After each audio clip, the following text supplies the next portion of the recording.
কিছু কিছু গল্পের শেষটা যে এতটা কষ্টের, এই গল্পটা না শুনলে কখনোই বুঝবে না। তো পুরো গল্পটি শুনুন। একটি 19 বছর বয়সী মেয়ে তার প্রেমিকের কাছে গিয়ে বলে, আমার 20তম জন্মদিনে তুমি আমাকে কি উপহার দিবে? ছেলেটি মুচকি হেসে বলল, এখনো তো অনেক সময় আছে, আর সময় হলে তুমি তোমার জন্মদিনের উপহার পেয়ে যাবে। বেশ কিছুদিন যাওয়ার পর একদিন হঠাৎ করে এই মেয়েটি অজ্ঞান হয়ে যায়। বাসার সবাই বেশ অস্থির হয়ে যায়, কিছুই বুঝে উঠতে পারছিল না কেউ কি হয়েছে মেয়েটার। তারপর সবাই মিলে তাকে হাসপাতালে নিয়ে গেল। হাসপাতালের ডাক্তার অনেক পরীক্ষা নিরীক্ষা করার পর তার পরিবারকে জানালো, সাদিয়ার হার্টে একটা ছিদ্র ধরা পড়েছে। এখন যদি খুব তাড়াতাড়ি হার্ট পরিবর্তন না করা হয়, তাহলে হয়তো সাদিয়াকে আর বাঁচানো সম্ভব হবে না। সবাই এই কথাটি শুনে কান্নায় ভেঙে পড়ল। সাদিয়ার মা বাবা কিছুতেই মেনে নিতে পারছিল না।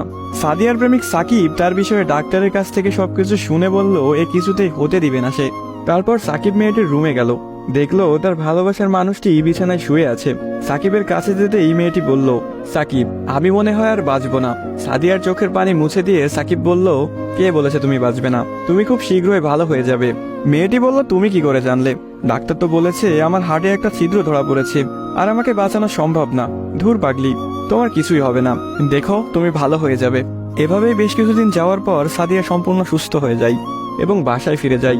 বাড়িতে ফিরে এসে সাকিবকে খুঁজতে থাকে, না পেয়ে সাকিবের বাড়ি চলে যায়। সাকিবের বাড়িতে কেউ নেই। অবশেষে সাকিবের ছোট বোনের দেখা পেল সাদিয়া।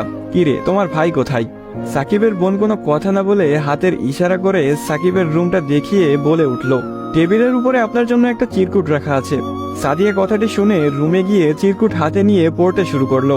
প্রিয়তমা, আমি জানি যেদিন তুমি এই চিরকুটটি হাতে পাবে সেদিন তুমি সম্পূর্ণ সুস্থ হয়ে যাবে, সবকিছু ঠিক হয়ে যাবে আগের মতো, যেমনটা আমি তোমাকে বলেছিলাম। আমি বলেছিলাম না কিছু হবে না, দেখছো তাই হয়েছে। তুমি আমার কাছে 20তম জন্মদিনের উপহার চেয়েছিলে না? অনেক ভেবেছি, কিন্তু তোমাকে কি উপহার দিব ভেবে পাচ্ছিলাম না। তোমার অসুস্থতার কথা যখন ডাক্তারের কাছ থেকে শুনলাম, যখন বললো একটা হার্ট খুঁজতেছিল, তখন মনে হলো তোমার জন্য এর চাইতে ভালো কোনো উপহার হয় না। আমার হার্টটাই ছিল তোমার জন্য শ্রেষ্ঠ উপহার, যা আমি তোমাকে দিয়ে গেলাম। মন খারাপ করো না, আমি আকাশের ওই উপর থেকে তোমাকে সবসময় দেখব।